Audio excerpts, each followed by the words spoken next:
It didn't come during an argument. No raised voices, no slammed doors. Just a Tuesday, just a kitchen, just two people going through a morning routine they'd done 1,000 times. I was rinsing out a coffee mug when she walked behind me, barefoot on tile, scrolling her phone.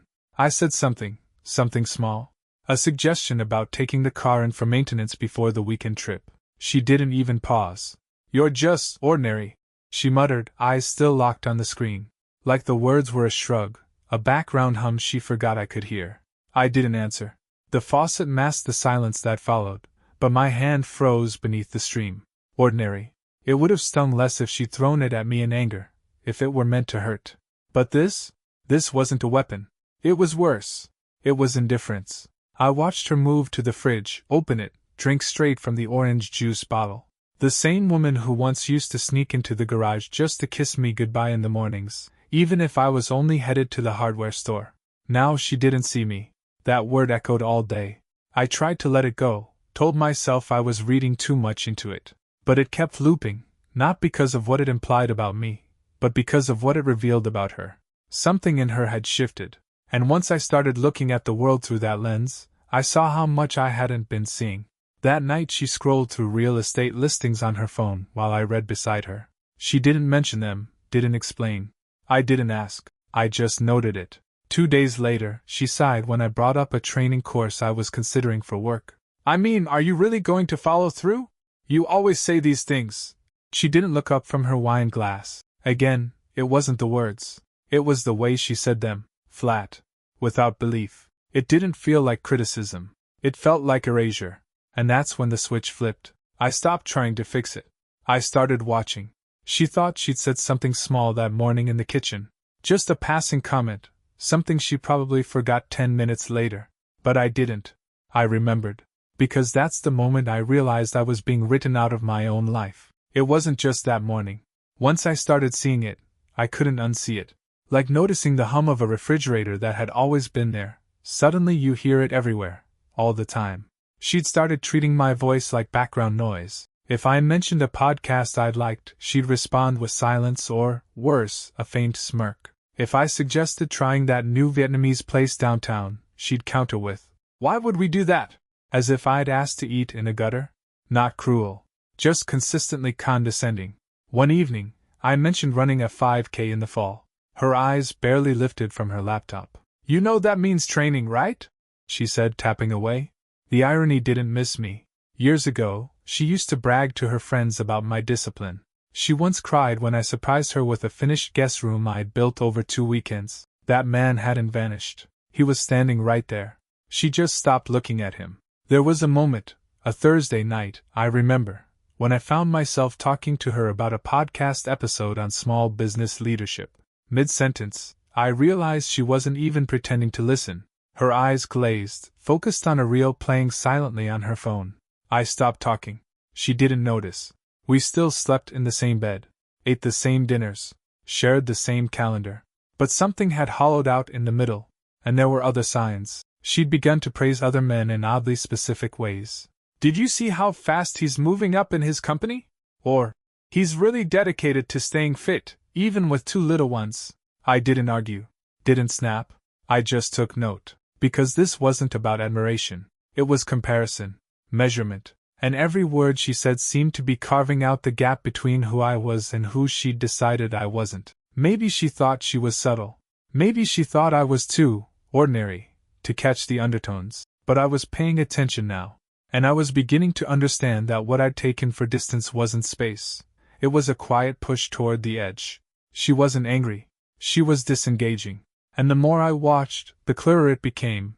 She was testing how invisible I could become before I noticed. It was a dinner at Aaron and Luke's place, close friends of ours for years. The kind where everyone brings something and no one pretends the wine isn't the main course.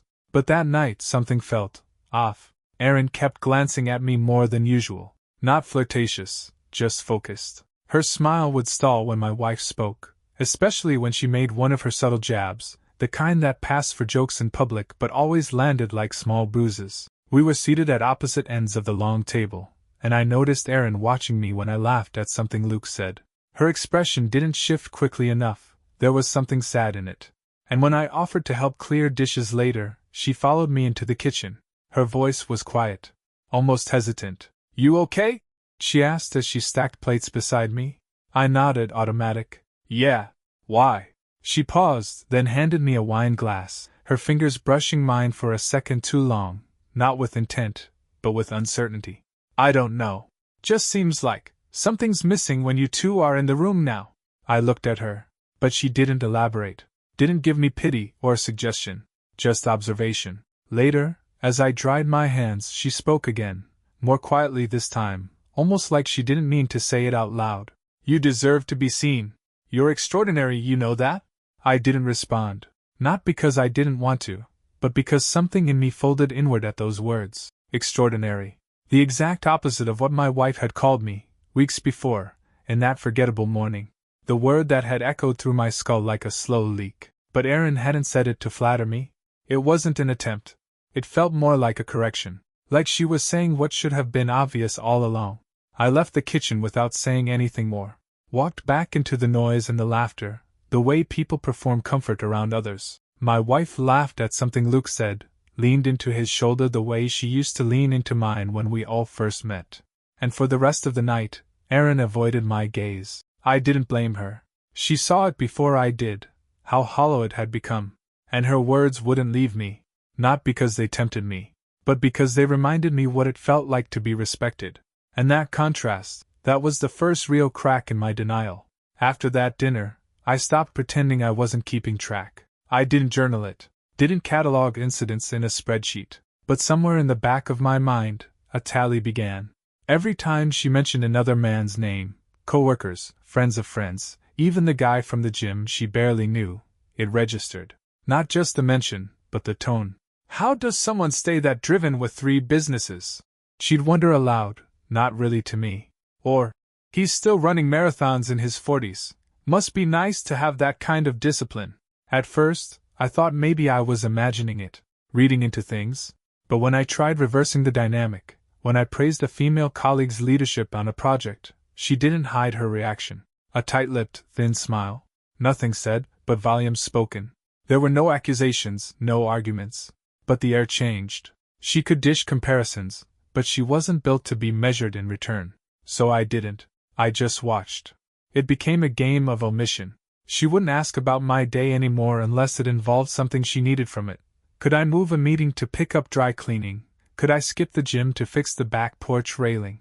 When I mentioned completing a difficult contract negotiation at work, something I'd spent weeks managing, she blinked slowly, then said, "Is that why dinner's late?"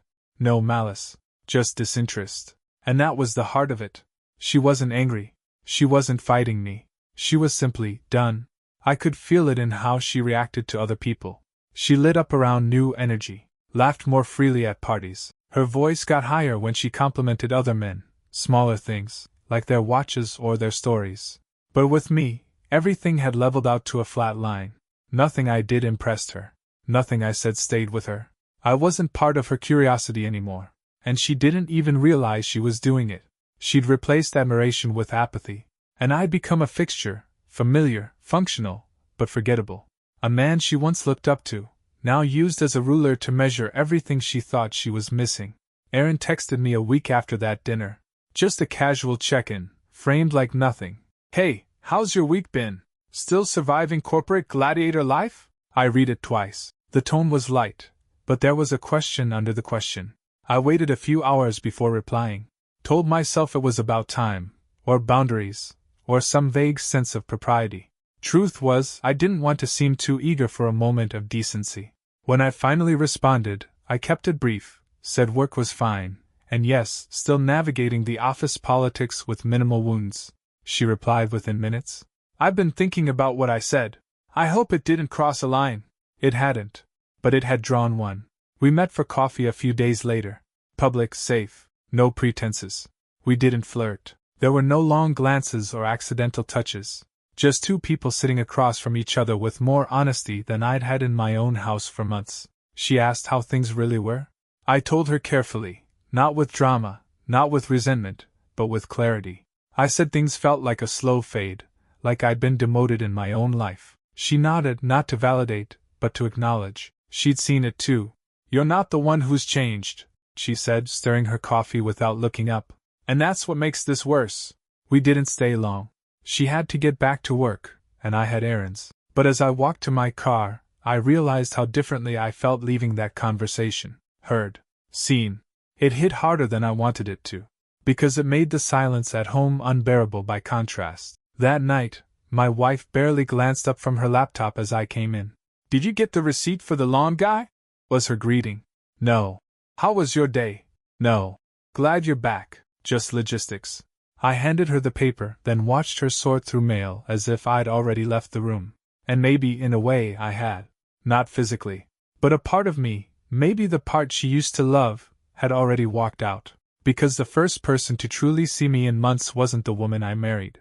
It was the friend she brought into our lives. And I didn't want anything from Erin, except the reminder that I wasn't invisible. There was a rhythm to it once I saw it clearly.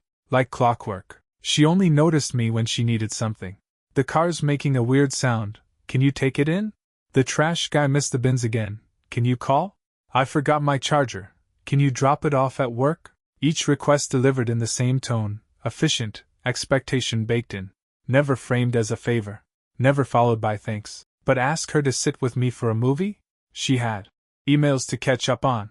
Invite her on a weekend hike we used to love? Too tired. Suggest taking a class together like we used to, photography, cooking, anything? Not my thing anymore. Unless it was useful to her, I wasn't part of the picture. She'd become someone who filtered everything through that lens. Does this serve me right now? If yes, engage. If not, ignore. The worst part wasn't the utility. It was the absence of curiosity. She didn't ask about my projects anymore. Not even a basic, "How's work?" She used to brag to her friends about how I could walk into a room and calm the storm. Now I was just there. And still, I said nothing. Not because I was afraid, but because I wanted to be sure. It wasn't a phase. It was a pattern. She performed affection in front of others, arm touches, smiles, even the occasional photo with a caption that made it seem like we were still a team. But when the door closed behind guests, the warmth evaporated. One night, we sat side by side on the couch while she shopped for new lighting fixtures on her phone. I asked her opinion on a presentation I was preparing. She didn't look up, just mumbled, "Whatever feels right to you." It wasn't dismissiveness. It was vacancy. And I realized then, I wasn't even being hurt anymore. I was just being used. There's a difference. Pain still means presence. It means you matter enough to provoke reaction. But this was a slow dissolve. She hadn't left me, not with bags or any legal filings, but she'd vacated the space where we used to meet as equals. And now I was a fixture in her world, called upon when needed, silenced when not. The emotional oxygen had been shut off, and I had been breathing on memory ever since. I sat in the garage one night, alone, engine off, radio on low, just enough static to keep the silence from caving in. The house was still lit behind me, but I didn't go in right away. Instead, I asked myself the question I'd been avoiding. If someone treated a friend of mine the way she treated me, what would I tell him? I didn't have to think long. I'd tell him to walk, not storm out, not burn it down, just leave with his spine intact. That realization clarified something deep in me. Because if I wouldn't accept this for someone I care about, why had I allowed it to stretch this long in my own life? The answer sat in my throat like a stone. Because I kept hoping it was a phase.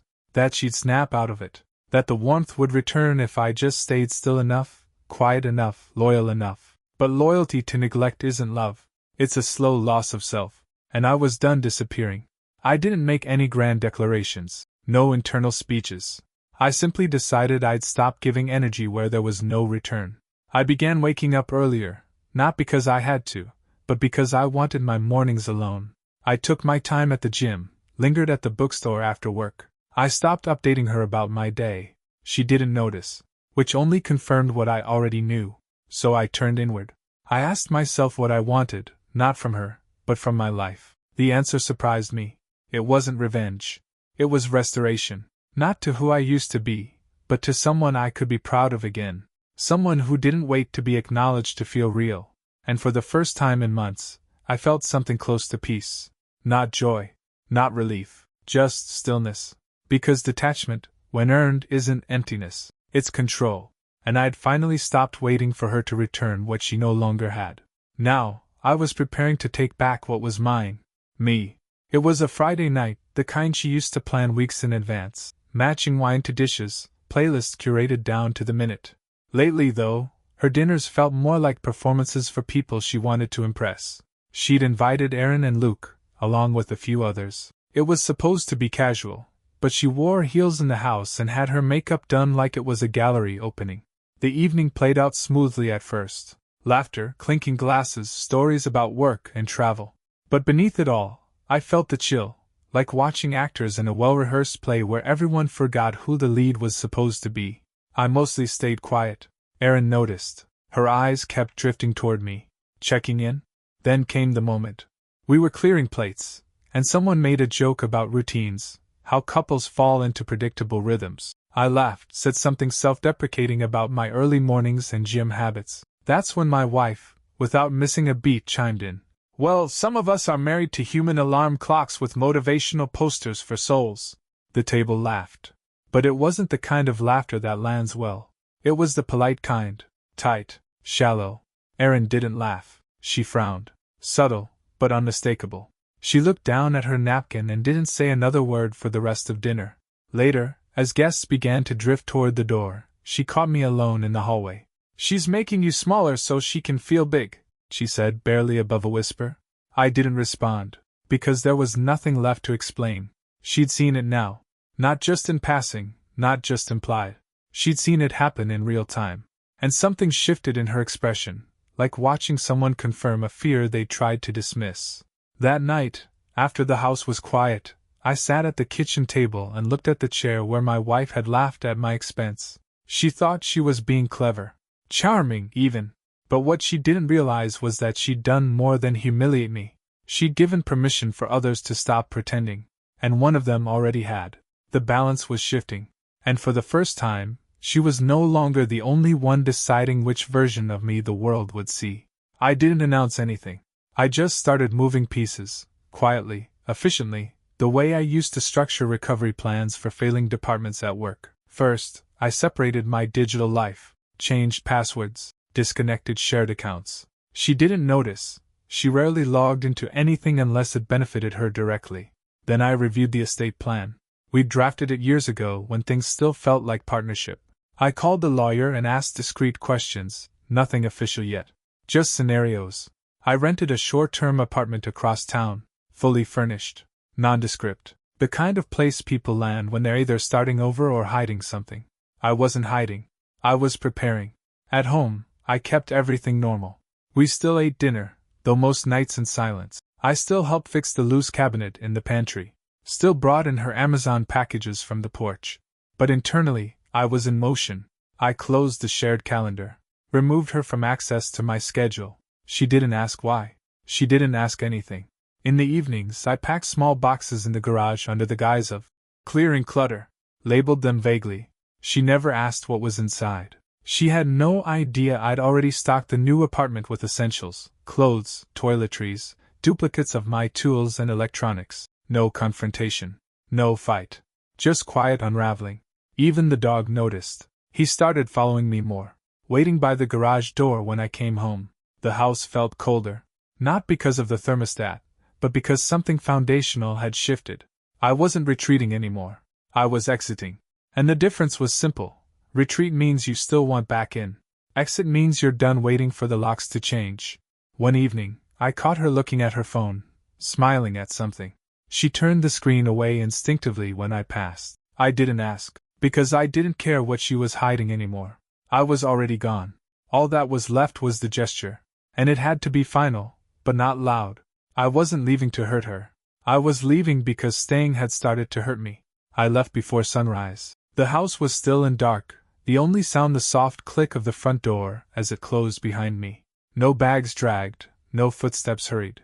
I didn't want to wake her, not out of kindness, but out of principle. Some exits don't require an audience. I left a note on the counter. Plain white paper, folded once. No flourish, no signature. Just 12 words. Ordinary can survive storms. But I'm not here to weather yours anymore. That was it. I'd rehearsed other versions, longer ones, angrier ones, but in the end, The truth didn't need decoration. She wouldn't understand it immediately. She'd read it twice, maybe 3 times, waiting for the punchline that never came. Then the slow, creeping realization: he's not here. He didn't announce. He didn't plead. He just left. The drive to the new apartment was quiet. I didn't play music, just listened to the hum of the engine and the shift of my breathing as the house faded behind me. I didn't cry. I didn't smile. I just felt a settling, like a book closing after a long, meandering chapter that never quite made sense, until the last line. I parked, unlocked the door, and walked into stillness. The apartment smelled like new paint and unstirred air. No memories here. No comparisons. Just me. I sat on the edge of the bed and let the silence fill the space where confusion used to live. For the first time in months, I wasn't waiting for the next jab, the next sigh, the next wave of indifference. There would be fallout. I knew that. Questions, maybe anger. Denial first, then blame. But I wouldn't be there to absorb it. She'd spent so long assuming I'd never leave that she stopped noticing how many parts of me already had. And now, finally, the rest of me caught up. With no shouting, no door slammed. Just the quiet, undeniable shift of a man who'd folded his last offer of presents and left it on the counter for her to find. She texted within the hour. First just one word. Seriously? Then, where are you? Followed by, come back, we can talk. And then, you're overreacting. This is insane. I didn't reply. Not because I wanted to punish her, but because the decision was already complete. Conversations are for salvage. This wasn't that. By noon, the tone had shifted. Her calls came in rapid succession. I watched them light up the screen and fade. She hadn't called me 3 times in a day in over a year. Now she was calling like the world depended on it. It didn't. Not anymore. Then came the message that told me everything. I talked to Erin. She won't answer. What's going on? The friend who once quietly called me extraordinary had finally gone silent on her. And that shook her. Not because she feared losing Erin, but because someone she trusted to stay in her corner had stepped back. That's what unraveled her. Not the note, not the missing presence in the house, but the silence that followed from those who had watched and chosen not to speak. Now, they were speaking without saying a word. The alliances she'd taken for granted were no longer fixed. I imagined her pacing the kitchen, rereading texts that didn't get responses, feeling that familiar power slip just enough to scare her. When your whole identity is built on the assumption of control, absence becomes louder than confrontation. That afternoon, Luke messaged me. You okay? I saw the note. You did the right thing, man. I didn't reply right away. I just stared at the screen for a while. Because it confirmed what I'd suspected all along. They'd all seen it. They just didn't know when I'd finally see it too. And now that I had, the dominoes were falling. Not because I pushed them, but because she built the tower on borrowed balance. And the moment I stepped away, it all began to shake.